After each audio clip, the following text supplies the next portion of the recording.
Ma mère a commencé à sortir avec mon futur beau-père pour m'empêcher d'épouser mon fiancé, parce que selon elle, cela ferait de lui mon frère, mais si ça vous paraît déjà complètement fou, attendez d'entendre toute l'histoire. Ça peut donner l'impression que j'ai une mère horrible, mais j'ai effectivement une mère horrible, donc tant pis pour moi. Ma famille et ma vie sont réellement aussi dramatiques, et la seule raison, c'est ma mère de 44 ans qui, si je vous disais qu'elle en a 14, vous me croiriez sans hésiter, même si c'est évidemment impossible. Elle a toujours été une sorte de cochonne, faute de meilleurs mots. Pas parce qu'elle ne se lave pas, mais une cochonne quand il s'agit de drame. Elle ne supporte pas de ne pas être le centre de l'attention, et son auto-victimisation atteint des sommets. Être près d'elle est une torture, et je maudis le destin de m'avoir faite sa fille. Si vous avez déjà entendu parler de la loterie des ovaires, celle qui détermine si vous naissez dans un pays du premier ou du tiers-monde par pur hasard, c'est la même chose mais avec les mères. Sauf que jusqu'à présent, je n'ai jamais rencontré de pire mère qui me permettrait de dire, bon, finalement, je n'étais peut-être pas si mal loti. La seule bonne chose, c'est que mes grands-parents m'ont pratiquement élevé, parce que ma mère m'a eu à 19 ans. Elle n'était absolument pas prête à être mère à l'époque. Honnêtement, elle ne l'est toujours pas, mais moi je suis adulte maintenant. Je ne sais même pas qui est mon père, ma mère insiste pour dire qu'elle ne veut pas nous le dire. Mais pour être honnête, je ne pense même pas qu'elle le sache. Mes grands-parents ne le savent pas non plus, et je suis certaine qu'ils me l'auraient dit s'ils l'avaient su. Quand elle est tombée enceinte de moi, elle a refusé de me faire adopter et a juré qu'elle s'occuperait de moi elle-même. Inutile de dire qu'elle était totalement impréparée et incapable de garder un travail plus de quelques mois. C'est à ce moment-là que mes grands-parents ont dû intervenir et prendre en charge mon éducation, sinon, je travaillerais peut-être aujourd'hui dans un cirque, où Dieu sait ce qu'il serait advenu de moi. Ils sont décédés maintenant, mais ce sont eux qui m'ont élevé, ils sont ma vraie famille et le resteront toujours. Ma relation avec ma mère a toujours été tendue, c'est le moins qu'on puisse dire. Quand j'ai eu 12 ans, mes grands-parents devenaient déjà trop âgés pour pouvoir s'occuper correctement de moi. Ma mère avait alors un emploi relativement stable, donc ils m'ont envoyé vivre avec elle. Les 6 années suivantes de ma vie ont été un véritable cauchemar. Elle enchaînait les relations. Tous les 6 à 8 mois, il y avait un nouveau petit ami qui essayait de jouer le rôle de figure paternelle dans ma vie. Le problème ? Ces hommes étaient attirés par ma mère, donc ils n'étaient pas vraiment mieux qu'elle. Certains avaient leurs propres enfants, et d'après ce que je pouvais voir, ces enfants n'allaient pas beaucoup mieux que moi. En plus de ça, ma mère faisait emménager ses copains très rapidement. Je soupçonne aujourd'hui que c'était parce qu'elle n'avait pas les moyens de payer le loyer seule et qu'elle avait besoin de quelqu'un pour partager les dépenses et survivre. Bref, certains de ses petits amis avaient des enfants, et dans presque tous les cas, ils étaient plus jeunes que moi, ce qui signifiait automatiquement que je me retrouvais à faire du babysitting. On peut dire que j'ai appris très vite ce que signifiait la parentification. Le pire est arrivé quand j'avais 17 ans. C'était une année difficile à l'école, j'avais des problèmes de santé, et ma mère a ramené à la maison le nouvel amour de sa vie et son fils de 3 ans atteint d'un autisme sévère. Naturellement, c'est moi qu'on a chargé de m'occuper du petit garçon, Matt. Et c'était un véritable enfer. Je ne lui en veux pas à lui, c'était un enfant, un bébé. Avec le recul, j'aurais peut-être pu être plus gentille, mais à l'époque, en tant qu'adolescente, je ne supportais tout simplement pas cet enfant. J'étais épuisé par tout, fatigué de ma mère, de son copain de la semaine, et de toutes les responsabilités qui m'étaient imposées pour qu'elle puisse aller coucher avec quelqu'un. J'ai manqué tellement d'anniversaires et d'événements scolaires parce que j'étais coincé à la maison à m'occuper de lui. J'étais la meilleure actrice de l'école et on voulait que je joue le rôle principal dans la pièce annuelle. On allait monter un spectacle sur Cléopâtre, et je l'ai caché à ma mère et à son petit ami, parce que je savais que s'il l'apprenait, il ne me laisserait pas y participer. J'ai même expliqué la situation à ma professeure de théâtre, et elle a été très compréhensive. Elle a essayé de m'aider du mieux qu'elle pouvait. Je restais 1 heure de plus après les cours pour les répétitions et je disais à ma mère que c'était pour des cours de rattrapage nécessaires à l'obtention de mon diplôme. C'était un mensonge, mais pas le genre de mensonge où l'on prétend étudier chez une amie alors qu'on se drogue sous un pont. C'était un mensonge justifié. 2 semaines plus tard, elle a sommeau découvert que je jouais dans la pièce et qu'il n'y avait pas de cours de rattrapage. Elle m'a immédiatement forcé à arrêter. Je l'ai supplié de reconsidérer sa décision, je lui ai dit que des arrangements avaient déjà été faits pour Matt pendant ces 2 semaines. Ce n'est pas comme s'il n'avait pas pu gérer la situation jusqu'au soir de la représentation. Je lui ai promis de faire plus de tâches ménagères, de prendre encore plus de responsabilités, si elle m'accordait juste 7 heures supplémentaires pour la pièce. Elle a refusé et, le lendemain, elle m'a littéralement traîné hors de l'école, en affirmant que Matt avait fait une crise. Il en avait fait une, mais une partie de moi pense encore qu'elle l'a provoqué exprès pour prouver que j'étais indispensable à la maison et que, si je ne cessais pas d'être égoïste, la vie de ce pauvre enfant pèserait sur ma conscience. Ma professeure de théâtre a parlé 2 fois à ma mère pour obtenir l'autorisation que je reste dans la pièce. Elle a vraiment essayé de la convaincre, mais ma mère n'a jamais cédé. C'était horrible. Ce jour-là, j'en ai eu assez, définitivement, de ma mère. Rien de ce qu'elle pourrait faire ne pourrait jamais la racheter à mes yeux. Inutile de dire que je détestais Matt. Je détestais son père et je détestais ma mère, et je faisais en sorte qu'il le sache tous les jours. Je ne voyais plus aucune raison d'être poli. J'avais demandé une seule chose, et il n'était même pas prêt à me l'accorder. Il n'y avait aucune issue, alors ces mois-là ont été particulièrement difficiles, je faisais le strict minimum. Et le jour de mes 18 ans, je suis parti.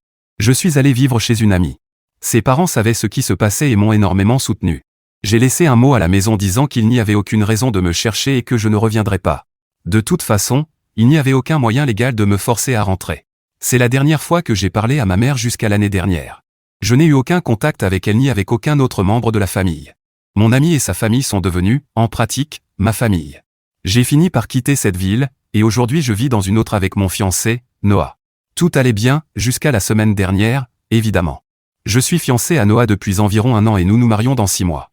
Pendant tout ce temps, je n'ai eu absolument aucun contact avec ma mère. Mais il y a quelques mois, en fait, 2 mois après mes fiançailles, elle m'a envoyé un message privé sur Instagram. Mon compte est public, donc ce n'était pas particulièrement difficile de me trouver. Je ne me cachais pas d'elle non plus, elle ne m'avait pas embêté depuis des années, donc il n'y avait aucune raison.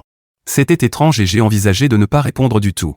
Mais le message était rempli d'excuses, alors j'ai répondu brièvement, en gros pour dire « oui, d'accord, très bien ». Ce n'était pas « je te pardonne et nous sommes à nouveau les meilleurs amis mère-fille », c'était plutôt « d'accord, je t'ai vu ». Nous ne nous sommes pas réellement reconnectés, il n'y a pas eu de discussion profonde. Juste cet échange-là, puis quelques messages occasionnels de sa part pour me demander comment j'allais. Pendant des mois, ça a été notre seul contact, et ça me convenait. J'ai un peu fouillé son profil, et il avait l'air propre, pas de drogue, pas d'homme. Je me suis dit qu'elle allait peut-être mieux. Elle n'était plus avec le père de Matt et ne semblait voir personne de nouveau. Si c'était le cas, son fil d'actualité aurait été rempli de photos du type, exhibées comme un trophée. Mes fiançailles n'étaient pas un secret, il y avait des photos sur mon Instagram de la bague, de notre petite célébration, ce genre de choses. Finalement, ma mère les a vues et m'a demandé pourquoi je ne lui en avais pas parlé dans l'une de nos conversations. Pour être honnête, nos échanges n'étaient pas exactement profonds. J'ai eu des discussions plus significatives dans l'ascenseur de mon immeuble, à propos de la météo. Elle a essayé de s'imposer dans l'organisation du mariage et de se tailler un rôle. Je lui ai dit non, en partie parce qu'elle n'était même pas invitée. Je ne pensais pas que ça nécessitait beaucoup d'explications, étant donné que nous ne nous étions pas vus depuis des années et que nos conversations se résumèrent « ça va ». Oui, merci. Je ne savais pas encore qu'elle allait empoisonner toute la fête. Après cette discussion gênante, nos échanges, profonds et significatifs, se sont complètement arrêtés. Ils me manquaient presque, tant ils étaient essentiels à ma vie. Oui, je suis sarcastique. J'ai à peine remarqué qu'elle avait cessé de m'écrire. Il y a les choses dont je me fiche, et puis il y a ça. Voilà le niveau d'importance. Jusqu'à ce qu'elle revienne soudainement, et en fanfare, comme une machine à jetons bruyante dans une salle d'arcade. Elle agissait comme si nous étions meilleurs amis et me déballait le potin le plus brûlant de sa vie, quelque chose qui venait tout juste de se produire.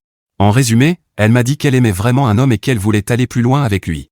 Ils avaient eu 2 rendez-vous après s'être rencontrés en ligne, et elle était sûre que c'était le bon. Si j'avais un centime à chaque fois qu'elle a dit ça, j'achèterais Reddit et il me resterait encore assez pour un hamburger ou 2. Puis elle m'a envoyé une photo de lui. C'était le père de Noah, Jackson, 51 ans. Ça a été le plus gros, mais putain, quoi, de toute ma vie. J'ai répondu, ce n'est pas ton rencard, ce n'est pas l'amour de ta vie, c'est le père de mon fiancé. Arrête de traquer les profils des gens. Elle n'a pas répondu, et j'ai laissé tomber, en partant du principe qu'elle avait juste trop regardé ses SI et qu'elle se prenait pour une aqueuse de génie après avoir piqué la photo d'un type au hasard sur Internet. Noah a juste ri quand je lui ai raconté, et c'est resté là. Nous n'avons rien dit à son père parce que nous pensions que ce n'était qu'une nouvelle absurdité de ma mère et nous ne voulions pas l'entraîner là-dedans. Je pensais que c'était fini. Ma mère est à nouveau tombée dans le silence radio, et je me suis dit que tout était revenu à la normale, c'est-à-dire moi qui oubliais qu'elle existait. Grosse erreur. Énorme erreur. Ma mère n'avait pas été seulement ma mère pendant tout ce temps, elle avait évolué en mère 2.0.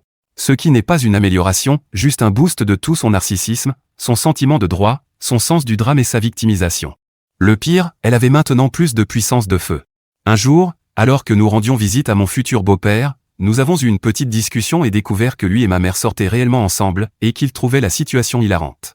Évidemment, je voulais savoir comment c'était seulement possible, et il nous a raconté toute l'histoire. Ils s'étaient effectivement rencontrés en ligne. Ils avaient commencé à discuter, puis ils s'étaient rendus dans mon ancienne ville et elle était venue dans la mienne. Pas étonnant que j'ai ressenti un frisson le long de la colonne vertébrale ce week-end-là. Il prenait les choses lentement, mais même Jackson pouvait sentir qu'il y avait quelque chose. Et moi aussi. Ma mère horrible aussi.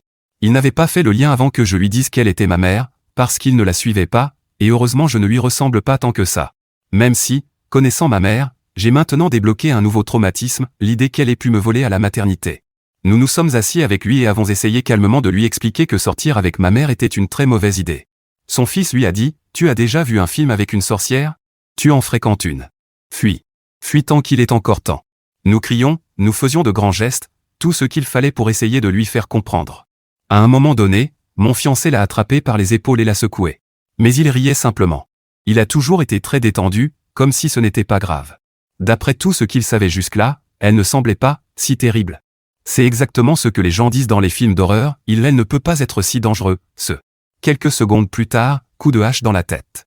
Dans ce cas-ci, la hache, c'était ma mère, et ça allait faire bien plus mal que ça. La semaine dernière, ma mère m'a recontacté et m'a dit que je devais annuler mon mariage. J'ai répondu avec des émojis en train de rire et pleurer, parce que c'était la blague la plus drôle qu'elle ait jamais faite. Et ça inclut le jour où elle a dit qu'elle m'aimait. Mais elle a continué, très sérieuse, en utilisant de grands mots dramatiques. Je lui ai dit que son opinion ne valait absolument rien. Elle a répondu qu'elle ferait en sorte que je n'épouse pas mon frère. Je lui ai demandé ce qu'elle racontait, et elle m'a dit qu'elle et Jackson devenaient sérieux. Donc, techniquement, ça ferait de Noah mon frère, ce qui voudrait dire que je ne pourrais pas l'épouser. Je lui ai dit non, Noah n'est pas mon frère. Au pire, elle sort avec le père de mon fiancé. Elle a refusé de lâcher l'affaire. Elle m'a menacé d'impliquer la famille si je ne l'écoutais pas. À ce stade, j'en avais fini avec elle et je lui ai dit de faire ce qu'elle voulait, je me fichais complètement de la famille. Ma seule vraie famille, c'était mes grands-parents, et ils ne sont plus là. Donc elle peut aller se faire voir, et raconter ce qu'elle veut à la famille, ça m'est égal. Je lui ai aussi demandé que si cette relation prétendument incestueuse la dérangeait tant, pourquoi elle continuait à voir Jackson. Elle savait après 2 rendez-vous qu'il était le père de Noah. Je lui ai dit que si elle pensait sérieusement que j'allais abandonner mon fiancé et une relation de plusieurs années pour son petit ami, alors que je ne savais même pas s'il tiendrait quelques mois, quelques semaines, quelques jours, elle devait être sous acide et en plein trip psychédélique. Après ça, je l'ai bloquée, mais pas avant d'avoir envoyé toutes les captures d'écran à mon futur beau-père pour qu'il voie à quel point elle est vraiment cinglée. Maintenant, j'ai des gens dans mon téléphone, ses proches, que je ne considère pas comme les miens, qui me disent que je devrais annuler le mariage parce que ça fait mauvais genre. Des oncles et des tantes à qui je n'ai jamais parlé me tombent dessus, exigeant que j'annule tout. C'est extrêmement stressant parce que je dois sans cesse bloquer des numéros, de nouveaux comptes, de nouveaux messages. Ils m'insultent, me traitent de perverse, d'incestueuse, de tous les noms possibles. Mon futur beau-père a vu non seulement les captures d'écran, mais aussi les messages que je reçois, et il commence à ouvrir les yeux. Pas assez vite. On est au niveau d'Efcon 1, et lui ne fait absolument rien, ou du moins, il ne nous dit rien. J'ai passé toute la semaine à bloquer à droite, à gauche, partout. Seul Dieu sait quand cette torture s'arrêtera. Ou le diable. Elle joue clairement selon ses règles. Et dit, non, je ne suis pas un bébé volé. C'était une blague. Mes grands-parents auraient remarqué si ma mère était arrivée un jour avec un nouveau-né sans jamais avoir été enceinte. J'ai vu des photos d'elle enceinte et je n'arrive toujours pas à croire que je sois sorti de là.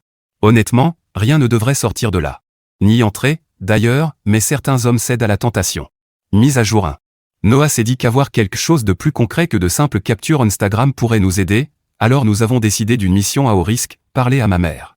Je l'ai débloquée et je lui ai dit que je voulais parler au téléphone, pas par message. Elle a répondu que si ce n'était pas pour lui annoncer que j'annulais le mariage, ça ne l'intéressait pas. La seule fois où elle accepterait de me parler, ce serait après l'annulation, et pas seulement ça, je devais lui montrer des preuves pour le confirmer.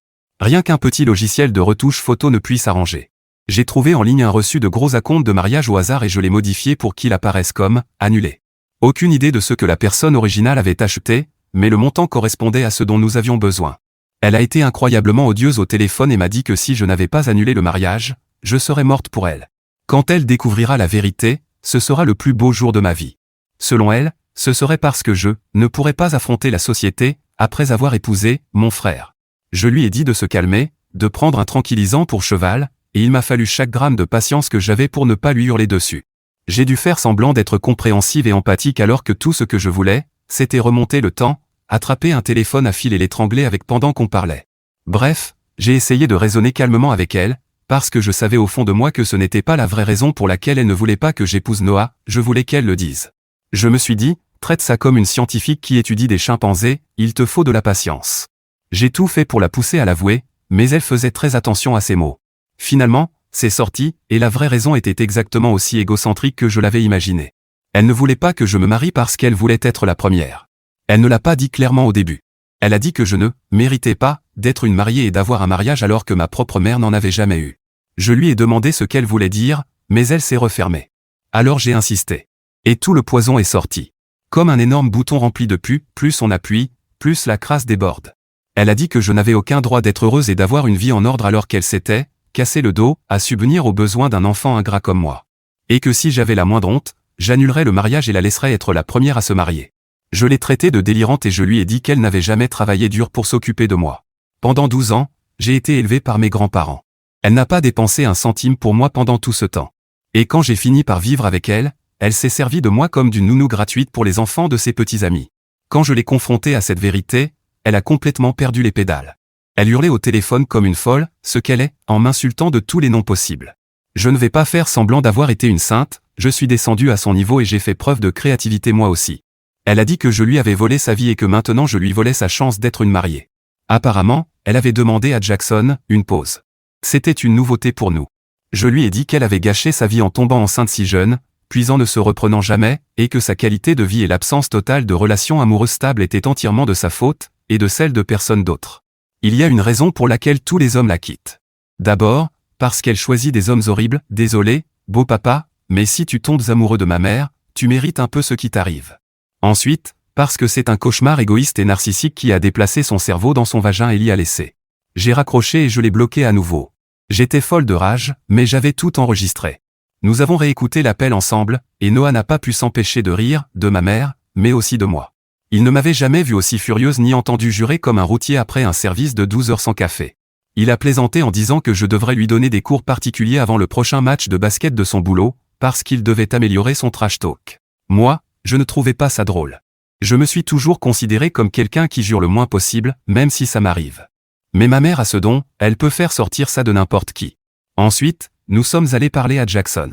Nous savions qu'il y avait eu une pause, mais pas si c'était définitif. Il nous a dit qu'ils étaient allés à un 3e rendez-vous et qu'il avait abordé le fait qu'elle était ma mère. Il a dit que c'était sympa tant que ça avait duré, mais que ça lui semblait malsain et qu'il ne voulait pas se mettre en travers de la relation de son fils pour une femme qu'il connaissait à peine.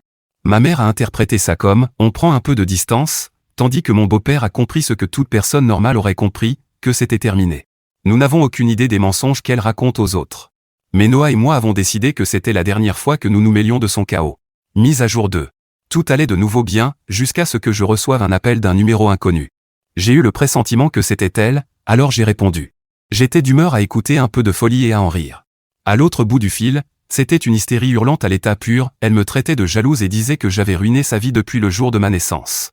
J'ai répondu, calme-toi, salope, ce qui, évidemment, n'a rien arrangé. Je ne m'attendais pas à ce que ça aide. Elle a continué sa tirade. Tout était de ma faute, jusqu'à la tartine au beurre de cacahuète tombée de sa table ce matin-là, évidemment côté beurre, à cause de la physique, et maintenant elle était fichue, la règle des 5 secondes ne s'appliquait pas. Apparemment, elle et Jackson avaient eu une conversation intéressante. Elle niait être une personne horrible. C'est lui qui nous l'a raconté après. Ce qui n'a fait qu'aggraver sa spirale. Elle a commencé à lui envoyer des messages à des heures complètement folles, le suppliant de l'écouter elle et pas son fils, bon à rien, et ça, femme à la culotte trop lâche, c'est-à-dire moi. Les choses ont dégénéré très vite. Jackson a dû défendre son fils et moi, en gros en lui renvoyant que la personne aux mœurs douteuses, c'était elle. Pas avec ces mots exacts, mais l'idée était là. C'est là qu'on a découvert qu'elle racontait partout qu'ils se fréquentaient, et qu'il était sur le point de la demander en mariage. Le niveau de délire était stratosphérique. Si quelqu'un avait inventé un delusion-maître, ma mère l'aurait fait exploser et aurait emporté la moitié de l'État avec elle. Il lui a demandé d'arrêter de le contacter, mais elle n'a pas écouté et s'est pointée chez lui en pleine nuit, un vendredi au hasard. Il a demandé une ordonnance restrictive, elle n'a pas été accordée, mais ça a suffi à la faire totalement dérailler. Disons simplement qu'elle n'est pas ravie. Elle ne l'était pas non plus quand je lui ai dit qu'elle avait désormais pris beaucoup de retard dans la course au mariage. Je ne suis pas resté pour entendre sa réponse, j'ai raccroché et bloqué ce numéro. Elle doit être en train de baver de rage parce qu'elle ne peut pas répondre. Et ça me rend très heureuse. Mise à jour 3. Noah et moi nous sommes mariés. C'était une cérémonie magnifique, sans aucune mère démon faisant une crise à l'horizon. Je vous écris depuis notre lune de miel au Cap. Tout s'est déroulé sans accroc, à ma grande surprise. Je savais qu'elle n'avait ni la date ni le lieu, mais il y avait toujours ce minuscule risque jusqu'au dernier moment. Jackson était là, bien sûr, et nous avons bien ri de toute cette histoire. J'ai imité ma mère telle que je m'en souvenais, et il a dit que j'étais parfaitement dans le ton. Il voit quelqu'un en ce moment et l'a invitée au mariage comme accompagnante. Et non, elle n'a absolument rien à voir avec ma mère. J'ai réfléchi à l'éventualité que ma mère et mon beau-père aient réellement pu fonctionner ensemble. Si elle m'avait forcé à garder l'enfant de son nouveau copain, aussi connu sous le nom de mon mari, ce n'est pas comme si j'aurais dit non. On se garde mutuellement pas mal pendant cette lune de miel, la nuit, le matin, tout le temps. Oui, tu vois ce que je veux dire. Mon beau-père a l'air heureux, et Noah et moi aussi. Je lui ai demandé s'il avait eu des nouvelles de ma mère, et il a répondu non, avec une tête qui disait « Dieu merci ». Globalement, les choses ne se sont pas révélées aussi graves que je le craignais. Je ne pense pas avoir besoin de faire d'autres mises à jour, je ne vois pas de nouveaux drames arriver. Je suis simplement reconnaissante que tout se soit terminé aussi calmement. Cette épouse va maintenant rester très occupée à profiter de sa lune de miel. Eddie, non, mon beau-père n'a pas obtenu l'ordonnance restrictive. Il a essayé, mais elle n'a pas été accordée. Ça a quand même rendu ma mère folle de rage, parce qu'elle fait partie de ces gens qui pensent que les personnes, comme elle, ne peuvent absolument pas faire l'objet d'une mesure de ce genre, même quand elles la méritent totalement. Mise à jour 4. Ma mère s'est mariée. Elle a enfin réalisé son rêve de toujours, celui que j'étais censé lui avoir gâché. Je n'étais pas invité, sans surprise, mais je l'ai appris parce que quelqu'un a pensé que je devrais être au courant. Ma mère a publié des messages à ce sujet sur son profil, demandant aux invités de ne pas me dire où la cérémonie aurait lieu. Apparemment, elle avait peur que je débarque et fasse une scène ou quelque chose comme ça. J'ai trouvé ça hilarant. Elle dit avoir peur de moi alors que c'est elle la folle délirante. Mais elle vit au pays des bisounours et peut croire ce qu'elle veut. C'est presque mignon quand on y pense, comme des enfants avec des amis imaginaires. Sauf que chez un adulte, ça ressemble plutôt à « peut-être qu'on devrait interner ». Bref, elle est mariée maintenant, et d'après les photos, son mari a l'air plutôt jeune. Peut-être que c'est le genre de personne qui fait plus jeune que son âge réel, mais il a vraiment l'air jeune. Il a ce regard perdu, comme s'il ne se rendait pas compte de l'énorme erreur qu'il est en train de commettre. C'est comme quand on emmène son chien chez le vétérinaire pour des vaccins. Il est tout content parce qu'il croit qu'il va se promener ou jouer, et il finit la journée avec les fesses en feu, à te détester pour l'y avoir emmené. Sur les photos, je n'ai pas vu de signaux évidents appelant à l'aide. Peut-être que je projette, parce que personnellement, je n'arrive pas à imaginer quelqu'un aimer ma mère de son plein gré. Mais au fond, je suis contente pour elle et je lui souhaite sincèrement le meilleur. Si elle est mariée et obtient tout ce qu'elle veut de son mari, c'est moins de drame pour le reste du monde. Et c'est toujours une bonne chose. Mise à jour 5. Ma mère n'est plus mariée. Une terrible nouvelle pour le monde, mais surtout pour ma mère, qui devait être aux anges à l'idée d'être enfin une épouse. C'est le moment de la réflexion, parce que battre son mari au point qu'il finisse à l'hôpital, ça peut effectivement avoir un impact sur un mariage. Le bon côté des choses, c'est que quelques années de prison lui donneront tout le temps nécessaire pour rattraper son retard de lecture, réfléchir à ce qu'elle a fait de mal et peut-être se trouver un nouveau mari par correspondance. À ce stade, vous vous dites sûrement, OP balance ça comme ça et ne nous donne aucun détail. J'ai eu exactement la même réaction quand quelqu'un m'a dit, je crois que ta mère va en prison. Alors je suis allé lire toutes les informations locales de ma ville natale pour reconstituer la chronologie. Ma mère frappait ce pauvre homme terrorisé depuis un certain temps. Elle l'a probablement aussi battu jusqu'à ce qu'il la demande en mariage. Aucune preuve, mais aucun doute non plus. Selon son témoignage, il recevait des coups parce qu'il n'avait pas sorti les poubelles, des coups parce qu'il ne lui avait pas demandé comment s'était passée sa journée, des coups si elle pensait qu'il avait regardé une autre femme dans la rue. Ce qu'il a réellement envoyé à l'hôpital, c'est ceci. Il était sur le canapé avec son téléphone. Il affirme qu'il regardait des trucs au hasard, c'est peut-être faux, mais c'est sa version. Ma mère était persuadée qu'il parlait avec une autre femme. Et au lieu de le confronter et de lui demander de voir son téléphone, comme le ferait n'importe quelle personne, normale, extrêmement jalouse, elle est allée encore plus loin. Elle a attrapé un objet décoratif en céramique qu'ils avaient chez eux, j'espère que ce n'est pas celui que j'imagine, et l'a laissé tomber sur sa tête. Apparemment, il saignait abondamment et était très étourdi, alors elle l'a conduit à l'hôpital et lui a fait promettre d'inventer une histoire. Mais il a fini par dire la vérité, ma mère a été arrêtée, et le mariage est terminé. Si j'espère que ce n'était pas l'objet que j'imagine, c'est parce que ça doit être particulièrement douloureux de se faire fracasser le crâne avec ça. Voilà l'essentiel, j'ai résumé et modifié certains éléments pour éviter de m'autodoxer. Mais oui, j'ai passé tout un après-midi à éplucher des articles avec une bonne tasse de thé. Vous pensiez vraiment que j'allais passer à côté de ce potin? Honnêtement, je ne suis même pas choqué qu'elle se soit révélée violente, elle a toujours eu la main lourde avec certains de ses partenaires. Pas tellement avec moi, parce que je ne me suis jamais laissé intimider, peut-être qu'elle savait que ça se retournerait contre elle. Avec certains hommes, elle voyait qu'ils toléraient ça, je l'ai vu les gifler ou leur donner des coups sur la tête. Mais elle n'était jamais allée jusqu'à jeter quelque chose d'aussi lourd sur la tête de quelqu'un. Peut-être que le mariage intensifie les émotions ou quelque chose comme ça?